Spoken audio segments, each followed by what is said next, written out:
What if the boldest rebel in pop foresaw his own downfall right down to the day and understood exactly who would cash in on his silence? Picture Prince in those final incandescent hours, a cordless mic in one hand, purple spotlights in his eyes, telling fans, "Wait a few days before you waste any prayers." He knew something lethal was circling, and insiders say he'd already whispered a single dangerous name. For almost a decade, that whisper has echoed only behind studio doors. Now, as Sean "Diddy" Combs faces a courtroom flood of sex trafficking allegations, the drummer who loved Prince most, Sheila E, is hinting that the dots all connect. Lean in. This story moves fast, ricochets through boardrooms and bedroom corridors, and ends with a single question: did Prince really die of an accidental OD, or did he perish protecting a secret the industry still fears? Prince Rogers Nelson was barely 18, a shy prodigy from Minneapolis, when Sheila Escovedo first brushed past him backstage in 1977. The electricity snapped between them long before Purple Rain baptized the world in Lake Minnetonka's shimmer. By '84, they were inseparable on stage, syncopating drum cracks with flirtatious glances. One thunderous night on the Sign of the Times tour, Prince spun mid-solo, purple cloak flaring, and mouthed, "Marry me." It wasn't rehearsal theater. Crews swear they saw Sheila stagger, miss a beat, then hammer the snare like it was her own racing heart. They never made it to the altar, but she became his musical director, secret keeper, and the lone witness to his most vulnerable conversations about power, ownership, and the machinery chewing through black artists. That machinery turned brutal fast. By 1993, Warner Brothers was demanding an album a year and locking his masters in corporate vaults. In protest, he wrote "slave" across his cheek, swapped his name for an unpronounceable glyph, and told MTV Cameras labels treated musicians as replaceable widgets. Reporters laughed, shareholders didn't. In 2000, he pried his catalog back, victory on paper, yet Pyrrhic in spirit. Prince confided to Sheila that the industry simply mutated, selling promises of creative freedom while engineering new contractual shackles. He warned of executives who talked in gospel cliches, yet behaved like planters on stolen land. When he delivered that blistering NAACP speech about our own game, he wasn't sermonizing, he was mapping the battlefield. On the opposite coast, Sean Combs, party promoter turned chart tyrant, was hustling a deal that sounded eerily familiar. By 2005, Bad Boy Records traded 50% of its sold to Warner for marketing muscle and a pipeline of fresh fame dreamers. Combs threw opulent mansion bashes where cell phones and personal security were banned, a policy that raised eyebrows even in Hollywood's anything-goes culture. Former signees later described mental health spirals,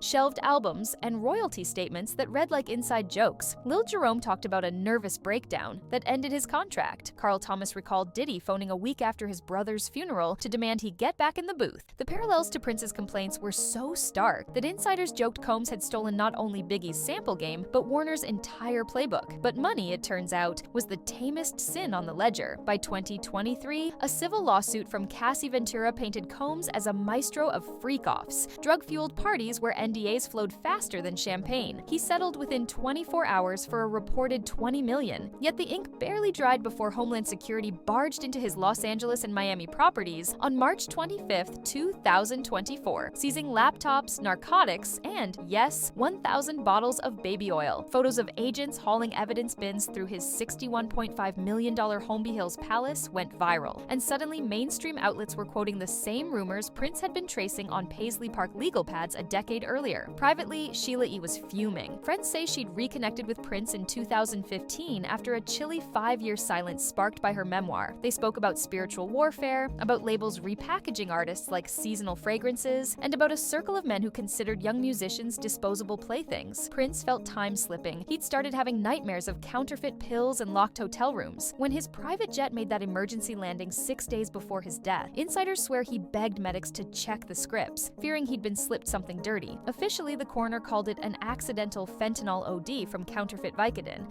but Sheila told reporters she'd never seen Prince pop Vicodin in 30 years. Not like that, she insisted, her voice cracking on live TV. The purple casket closed, but the story didn't. Paisley Park morphed into a museum whose curators enforced near-military protocol on what would have been Prince's 66th birthday, June 7, 2024. Sheila drove to the complex with a tiny film crew, planning a tribute jam. Security barred her from the main studio. She recorded the confrontation, posting tear-streaked footage on Instagram, accusing unnamed suits of protecting what he fought. Within hours, the clip racked 1 million views, fans flooding comments with snake emojis aimed at the estate's legal team. Paisley Park management countered that she hadn't booked in advance. But the optics were brutal. The woman who shared Prince's stage was locked out of Prince's home. That humiliation, friends say, flipped a switch. From that moment, Sheila began speaking more boldly, dropping podcast hints about modern-day plantations, and teasing a docuseries built on Prince's private tapes. Fast forward to May 2025, court TV cameras catch Diddy in a charcoal suit, jaw clenched, as opening arguments for a federal sex trafficking and racketeering case unfurl before a jury of 12. Prosecutors display seized bad boy memos outlining payouts for hush agreements, spreadsheets tallying alcohol costs for theme nights, and emails linking Warner executives to VIP guest lists. A male escort testifies he earned $5,000 a night to participate in filmed acts involving recruits' promised studio time. Cassie takes the stand, telling jurors she'd trade her settlement to erase the memories. Minimum sentence if Combs falls, 15 years, maximum, life. In the back row, Sheila E sits stone-faced, clutching a leather notebook said to contain handwritten directives from Prince, his final blueprint for an industry jailbreak. Outside, protesters chant, "Own your masters, free your body." Inside, a prosecutor quotes Prince's 2004 speech, "Imagine what we'll all be like in our own game." Reporters glance at each other. Some weren't even born when that speech went viral on LimeWire, yet here it is entered into federal evidence. Sheila later tells press that Prince predicted precisely this trial, just not the timeline. He thought Combs would implode years earlier, but the machine protected its favorite salesman. She pauses, then adds, "The machine isn't a person, it's a habit. Break the habit, you break the machine." If you think this ends with a neat moral, think again. Prince left more questions than answers. A deleted Instagram caption reading, "Just when you thought you were safe." A studio vault rumored to hold 4 terabytes of unreleased music, plus folders labeled Rituals, Masters, and one simply marked Silence. Estate lawyers insist no such folders exist. Sheila smiles whenever journalists ask and replies, "Check the metadata." Meanwhile, Warner's new parent conglomerate issues quarterly statements assuring shareholders the Combs scandal is isolated. Yet leaked investor calls reveal panic about retroactive lawsuits from artists tethered to brutal 1990s contracts, the very contracts Prince fought to scrap. A domino trembles. So where does that leave us? The late-night YouTube hounds and headphone dreamers? We can shrug, enjoy the hits, and pretend our playlists float in a moral vacuum. Or we can admit Prince might have died trying to warn us that every stream, every trending dance challenge feeds a ledger that still underpays the creators who invent our joy. Sheila E's whispers have grown louder. If a docuseries drops, it could crack open the purple vault and show precisely how far the rabbit hole plunges beneath Paisley Park's lavender turf.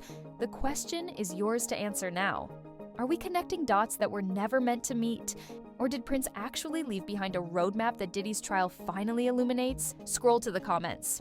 Tell me if you see prophecy, coincidence, or something monstrously bigger. Subscribe and ring that bell, because the verdict is 8 weeks away, and when it lands, we'll be here, receipts in hand, ready for part 2.